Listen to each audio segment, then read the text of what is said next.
आपके अपने YouTube channel advocate दीप legal hub में। आज के इस वीडियो में हम बात करेंगे सुप्रीम कोर्ट के एक लेटेस्ट ऑर्डर के बारे में, जजमेंट के बारे में, फैसले के बारे में, जिसमें कि सुप्रीम कोर्ट ने 498A को लेकर के बहुत सारे निर्देश दिए हैं, जो निर्देश पुलिस वालों को भी दिए गए हैं। अगर हम हाई कोर्ट की बात करते हैं तो हाई कोर्ट को भी ये निर्देश दिए गए हैं। कुछ ऐसे उसमें बातें की गई हैं, कुछ ऐसे उसमें टिप्पणियां सुप्रीम कोर्ट के माध्यम से की गई हैं जो कि हाई कोर्ट पर भी लागू होंगी। और साथ ही साथ इसमें संसद पर को भी कुछ सुझाव दिया गया है, कुछ अनुरोध सुप्रीम कोर्ट ने संसद से भी किया है। ये सारी चीजें क्या है, इसके बारे में जानने के लिए पूरा वीडियो जरूर देखें। अगर आप चैनल पर नए हैं, चैनल को आज तक आपने सब्सक्राइब नहीं किया है तो चैनल को सब्सक्राइब कर लें, बेल आइकन को जरूर प्रेस कर लें, जिससे आने वाले वीडियोस की नोटिफिकेशन आप तक तुरंत पहुंच सके। अगर हम बात करें इस फैसले के बारे में तो इसके केस का जो शीर्षक है वो हम आपको लास्ट में बताएंगे, वीडियो के लास्ट में बताया जाएगा। और अगर आपको इसकी ऑर्डर की कॉपी चाहिए होगी तो वो भी आप नीचे जो आपको डिस्क्रिप्शन में व्हाट्सएप नंबर मिलता है उस नंबर पर आप व्हाट्सएप करेंगे तो वहां से आपको वो कॉपी मिल जाएगी। तो इसमें सुप्रीम कोर्ट ने क्या कहा, सबसे जो मेन चीज इसमें जो पुलिस वालों को जो कहा गया है, जो निर्देश दिया गया है, पुलिस वालों को कहा कि पत्नी द्वारा दायर सभी शिकायतों में आईपीसी की धारा 498A को यांत्रिक रूप से लागू न किया जाए। कि पुलिस वालों को ये आगे से ध्यान रखना होगा कि जब भी पत्नी कोई शिकायत लेकर के जाती है तो उसमें 498A को लागू न किया जाए। पहले उसे देखा जाए कि हाँ केस क्या बन रहा है या नहीं बन रहा है। क्रूरता को सुप्रीम कोर्ट ने कुछ इस तरीके से, क्रूरता के बारे में अगर हम बात करें तो क्रूरता के बारे में कहा है कि हर झगड़ा या झुंझुलाहट पैदा करने वाला आचरण क्रूरता के अपराध की श्रेणी में नहीं आ सकता। सुप्रीम कोर्ट ने कहा कि पतियों और ससुराल वालों के खिलाफ दायर शिकायतों पर दर्ज सभी एफआईआर में 498A के तहत दंडनीय घरेलू क्रूरता के अपराध को यांत्रिक रूप से लागू न किया जाए, ऐसी हम चेतावनी दे रहे हैं। उन सभी मामलों में जहां पत्नी उत्पीड़न या दुर्व्यवहार का शिकायत करती है, आईपीसी की धारा 498A को यांत्रिक रूप से लागू नहीं किया जा सकता। प्रत्येक वैवाहिक आचरण जो दूसरे के लिए झुंझुलाहट का कारण बन सकता है क्रूरता की श्रेणी में नहीं आ सकता। केवल मामूली चिड़चिड़ापन, पति पत्नी के बीच झगड़े जो रोजमर्रा के वैवाहिक जीवन में घटित होता है, उसे भी क्रूरता नहीं माना जा सकता। ये हमने आपको अपने कई सारे वीडियोस में हमने आपसे ये बातें बताई हैं कि क्रूएल्टी क्या है। क्रूएल्टी, अगर कोई भी ऐसा पति पत्नी के बीच में कोई ऐसा कृत्य, कुछ भी ऐसा अगर झगड़ा हो रहा है जो कि रोजमर्रा का है, तो उसे हम क्रूएल्टी नहीं मान सकते। जैसे कि बहुत सारी जो पत्नियां हैं वो जब केस जाती हैं दायर करने तो वो ये कहती हैं कि हमारा पति हमसे हमेशा गाली गलौज करता है, मारपीट करता है। तो ये जो हमेशा इस तरह की जो हरकतें कर रहा है तो वो तो क्रुएल्टी आएगा। लेकिन अगर कभी कभी कुछ चीजें हो जाती हैं कि किसी बात को लेकर के बहस हो जाती है पति पत्नी के बीच में, और कभी कुछ मामला थोड़ा सा और भी आगे बढ़ सकता है, तो कभी का होना वो क्रुएल्टी के बेस की श्रेणी में नहीं आता है। इसके अलावा अदालत ने विवाह में पति और पत्नी के बीच सहिष्णुता, समायोजन और आपसी सम्मान के महत्व पर भी गौर किया। सुप्रीम कोर्ट ने इन सारी बातों को बहुत ही ज्यादा क्लियर रूप से कहा कि अगर दो व्यक्तियों के बीच में शादी हुई है तो उनके बीच में रिस्पेक्ट का होना सबसे ज्यादा मेन होता है। सुप्रीम कोर्ट ने विवाह को लेकर के बहुत ही एक अच्छी इस मामले में टिप्पणी भी की है। तो ये सारी चीजें तो हो गई कि पुलिस को क्या निर्देश दिया। तो पुलिस को इस मामले में ये निर्देश दिया है कि कोई भी महिला अगर अपने पति की या अपने ससुराल वालों की शिकायत लेकर के थाने पर जाती है तो उसमें तुरंत ही 498A का प्रयोग न किया जाए, 498A की धारा का यूज नहीं किया जा सकता है ऐसे में। साथ ही साथ सुप्रीम कोर्ट ने कहा कि पत्नी, उसके माता पिता, उसके रिश्तेदारों के दिमाग में सबसे पहली चीज जो आती है वह पुलिस। मानो पुलिस सभी बुराइयों का इलाज है। जैसे ही मामला पुलिस तक पहुंचेगा पति पत्नी के बीच की सुलह की उचित संभावना भी खत्म हो जाती है। तो इसलिए सुप्रीम कोर्ट ने इसका भी विरोध किया कि जब भी आपके बीच में कुछ भी ऐसा होता है, कोई मामला ऐसा बनता है, तो उसमें घर वाले भी बहुत ज्यादा बढ़ा चढ़ा करके मामले को दिखा देते हैं, और मामले को बहुत ज्यादा बढ़ा चढ़ा कर दिखाने के बाद पति को और उसके घर वालों को ऐसे मामलों में वो झूठा फंसा देते हैं।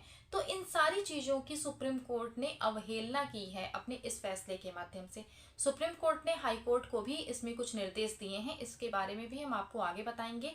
साथ ही साथ एक बहुत ही अच्छी बात जो आगे चल के एक बहुत बड़ा बदलाव लाने वाली है वो भी इस मामले में कही गई है, जिससे आप आगे चल के देखेंगे कि जो हमारी भारतीय न्याय संहिता है इसमें भी एक मेजर चेंज हो सकता है कि हो जाए।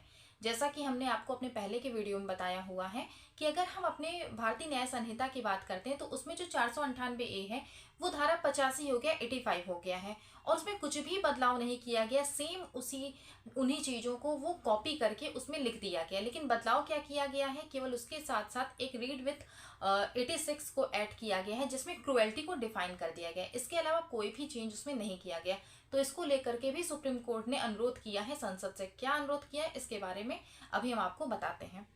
तो ये हो गई हमारी, अभी तक जो हमने बात कही वो हमारी हो गई कि पुलिस को क्या निर्देश दिया। अब इसमें हाई कोर्ट की अगर हम बात करते हैं तो हाई कोर्ट के लिए क्या कहा। हाई कोर्ट के लिए सुप्रीम कोर्ट ने कहा कि ये जो मामला था, जिस हम केस के बारे में बात कर रहे हैं, जिस केस में सुप्रीम कोर्ट ने ये सारी बातें कही हैं, इस मामले में पति ने अपनी पत्नी के ऊपर क्रुएल्टी के बेस पे डाइवोर्स का केस फाइल किया था। जब पति डाइवोर्स का केस फाइल किया तो उसके बाद फिर पत्नी ने उसके ऊपर 498, 323, 504 इन सारी धाराओं में केस कर दिया। तो ऐसे केस होने के बाद पति जाता है हाई कोर्ट में, हाई कोर्ट का दरवाजा खटखटाता है और पति उसमें ये बताता है कि आरोपी का जो मामला है वो रद्द करने के लिए, क्योंकि इसमें आपराधिक कार्यवाही में स्पष्ट रूप से दुर्भावना के साथ भाग लिया जाता है, या जहां कार्यवाही दुर्भावना पूर्ण रूप से आरोपी पर प्रतिशोध करने के लिए निजी कारणों से उसे परेशान करने की दृष्टि से ही शुरू की गई है। इस मामले में जब जो पति है वो जब 482 में जाता है, मतलब क्वेश्चन के लिए जाता है, मामले को रद्द कराने के लिए जाता है, तो उसमें एक बहुत ही अच्छा 482 से संबंधित एक बहुत ही अच्छा केस है, बहुत लैंडमार्क जजमेंट है, जिसका नाम है हरियाणा राज्य बनाम भजनलाल। हरियाणा राज्य बनाम भजनलाल के फैसले में 7 श्रेणियों को बताया गया है जिनके माध्यम से किसी भी एफआईआर को रद्द किया जा सकता है, जिनके आधार पर अगर उन श्रेणियों में वो मामला आता है तो उसे रद्द किया जा सकता है। लेकिन यहाँ पर हाई कोर्ट ने इस मामले को रद्द करने से इनकार कर दिया। तो जब ये मामला रद्द करने से इनकार कर दिया गया तो ऐसे में पति के पास एकमात्र रास्ता बचता है, वो था सुप्रीम कोर्ट का। और इसी में फिर सुप्रीम कोर्ट वो पति जाता है, और जब वो सुप्रीम कोर्ट पहुंचता है तो सुप्रीम कोर्ट जब सारे मामलों को देखता है, समझता है, पढ़ता है, तो वहां पर परोक्ष रूप से शुरू की गई आपराधिक कार्यवाही को सुप्रीम कोर्ट कहता है कि इसे हाई कोर्ट के द्वारा रद्द किया जाना चाहिए। अदालत ने कहा कि एफआईआर शिकायत को पूरी तरह से पढ़ने के बाद अगर यह पाया जाता है कि आपराधिक कार्यवाही केवल आरोपी को परेशान करने के लिए अप्रत्यक्ष उद्देश्य से शुरू की गई है, तो हाई कोर्ट पर निर्भर है कि वह ऐसी आपराधिक कार्यवाही रद्द करने के लिए अपने फैसले में सीआरपीसी की धारा 482 के तहत निहित शक्तियों का प्रयोग करे। सुप्रीम कोर्ट ने यह टिप्पणी दी क्वेसिंग को लेकर के इस मामले में। साथ ही साथ ये भी कहा कि हमारा विचार है कि ऊपर उल्लेखित श्रेणी 7, मतलब कि भजनलाल के, अभी हमने आपसे जिस केस के बारे में बात की, लैंडमार्क जजमेंट जो है 482 को लेके भजनलाल का मामला पर विचार किया जाना चाहिए और मौजूदा मामले में इसे थोड़ा उदारता पूर्वक लागू किया जाना चाहिए। यदि न्यायालय इस तथ्य से आश्वस्त है कि इसमें संलिप्तता है, अपने पति और उसके करीबी रिश्तेदारों की शिकायत एक परोक्ष मकसद के साथ है, फिर भले ही एफआईआर और आरोप पत्र संज्ञेय अपराध के कमीशन का खुलासा करते हों, अदालत को पर्याप्त न्याय की दृष्टि से शिकायतकर्ता के परोक्ष मकसद को पंक्तियों के बीच पढ़ना चाहिए और मामले का पर व्यवहारिक दृष्टिकोण अपनाए। देखिए कितनी अच्छी बात सुप्रीम कोर्ट ने इसके माध्यम से कही है। ये आपके लिए बहुत ज्यादा फायदेमंद हो सकती है अगर आप 482 में जाते हैं क्वेसिंग के लिए, तो क्योंकि इस फैसले के माध्यम से सुप्रीम कोर्ट ने दोबारा से भजनलाल के मामले को उठाया है और उठा करके इस मामले को बिल्कुल ही क्लियर कर दिया है कि अगर एफआईआर या जो चार्जशीट होती है उसके माध्यम से भी अगर अपराध के कमीशन का खुलासा हो रहा है, तो भी अगर हाईकोर्ट को लगता है कि ये व्यवहारिक दृष्टि से सही नहीं है मामला, तो उसे रद्द किया जाना चाहिए।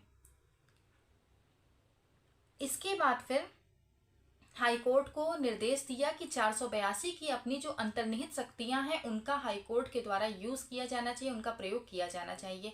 तो ये एक मामला एक ऐसा है जो कि अभी 3 मई का है, ये 3 मई 2024 का है, और इसमें सुप्रीम कोर्ट ने 498A को लेकर के बहुत सारी चीजों को क्लियर कर दिया है। कोर्ट ने पुलिस को यह भी निर्देश दिया है जो कि यांत्रिक रूप से इसको लागू न किया जाए और केवल पैसे बनाने के लिए पुलिस वालों के द्वारा ऐसे मामलों को नहीं दर्ज किया जाए। इसमें सुप्रीम कोर्ट ने बहुत अच्छी एक और टिप्पणी की कि पुलिस सिस्टम का उपयोग पति को फिरौती के लिए पकड़ने के उद्देश्य से नहीं किया जा सकता। जैसा कि बहुत सारे मामलों में होता है कि जब भी पत्नी जाकर के शिकायत करती है थाने पर, तो पति को बुलाया जाता है, परेशान किया जाता है, उनसे पैसे लिए जाते हैं। तो ये भी सुप्रीम कोर्ट ने कहा कि इस सिस्टम का प्रयोग पति को फिरौती के लिए पकड़ने के उद्देश्य से नहीं किया जा सकता, जिससे पत्नी अपने माता पिता या रिश्तेदारों दोस्तों के उकसावे पर उसे दबा सके। तो ये सारी चीजें सुप्रीम कोर्ट ने कही। अब इसके साथ साथ जो सबसे अच्छी बात सुप्रीम कोर्ट ने इसमें कही है वो ये कही है कि हम संसद से अनुरोध करते हैं कि 85 और 86 जो भारतीय न्याय संहिता में लाया गया है 498A की जगह पर, तो उसमें 498A में केवल और केवल सारी चीजों को उसी तरीके से लिख दिया गया है। केवल एकमात्र जो परिवर्तन किया गया वो परिवर्तन ये है कि उसमें धारा 86 में कुछ उसे स्पष्ट कर दिया गया, स्पष्टीकरण उसका दिया गया है कि क्रुएल्टी है क्या, जो हमने आपको अपने पहले के वीडियो में बताया हुआ है। इसके अलावा कोई भी चेंज नहीं किया गया है। तो हम ये अनुरोध करते हैं संसद से कि इसमें व्यवहारिक व्यवहारिक वास्तविकताओं को ध्यान में रखते हुए इसमें परिवर्तन किया जाए, कि हमारे समाज में जो हो रहा है सारी चीजों को देखते हुए ये जो हमारा भारतीय न्याय संहिता है, जो हमारा नया कानून है, इसमें 498A को लेकर के सच में परिवर्तन किया जाए, न कि केवल उन चीजों को दोबारा से यहाँ पर उतार दिया जाए। और साथ ही में इसमें एक और मामले का जिक्र किया जो कि हमारा प्रीति गुप्ता बनाम झारखंड राज्य, जो हमारा 2010 का मामला है। कहा कि व्यवहारिक वास्तविकताओं और जनता की राय पर विचार करने की बहुत ज्यादा जरूरत है। इस मामले में ये कहा गया था कि व्यवहारिक वास्तविकताओं और जनता की राय पर विचार करें। और इस मामले का संज्ञान लेते हुए फिर से सुप्रीम कोर्ट ने संसद से अनुरोध किया है कि इसमें व्यवहारिक वास्तविकताओं का ध्यान रखा जाए और उसके आधार पर इसमें फिर परिवर्तन किया जाए। अब लास्ट में हम आपको इस जो फैसला है इसका शीर्षक केस का टाइटल हम आपको बता देते हैं। ये है अचिन गुप्ता बनाम हरियाणा राज्य और अन्य। अचिन गुप्ता बनाम हरियाणा राज्य और अन्य के बाद में सुप्रीम कोर्ट ने पुलिस, हाई कोर्ट और साथ ही साथ संसद को भी बहुत सारे ऐसे निर्देश दिए हैं जिनको अगर आगे चल के लागू किया जाता, अगर संसद का सुप्रीम कोर्ट का ये अनुरोध स्वीकार कर लेती, 498A में बहुत ज़्यादा मेजर बदलाव आ जाएगा, जो कि पतियों के पक्ष में होना 100% तय है। और इसके साथ साथ हाई कोर्ट में भी अगर आप क्वेश्चन के लिए जाते हैं तो इसके आधार पर आप हाई कोर्ट में भी अपने मामले को क्वेश करवा सकते हैं, अगर आपके पास सफिशिएंट प्रूफ है इस बात का कि आपको केवल और केवल परेशान करने के लिए ये मामला दायर किया गया। और साथ ही में पुलिस वालों को भी निर्देश दे दिया है, जो कि बहुत ही ज़्यादा आपके लिए उपयोगी हो सकता है। तो आज का ये वीडियो आपको पसंद आया हो तो कमेंट करके जरूर बताइए। इसके अलावा अगर आपका किसी भी टॉपिक पर कोई भी आपका क्वेश्चन हो तो उसके बारे में भी आप नीचे कमेंट बॉक्स में लिख सकते हैं, उसकी आपको जवाब दिया जाएगा। या अगर आप हमसे अपने किसी केस के मामले में बात करना चाहते हैं तो नीचे आपको डिस्क्रिप्शन में एक व्हाट्सएप नंबर मिलेगा, उस नंबर पर आप व्हाट्सएप करें, वहाँ से आपको अपॉइंटमेंट लेने की पूरी जानकारी वहाँ से मिल जाएगी। चैनल पर नए होंगे सब्सक्राइब करना बिल्कुल मत भूलिएगा, बेल आइकन को जरूर प्रेस करिएगा, जिससे आने वाली वीडियो की नोटिफिकेशन आप तक तुरंत पहुँच सके। वीडियो को लास्ट तक देखने के लिए बहुत बहुत धन्यवाद।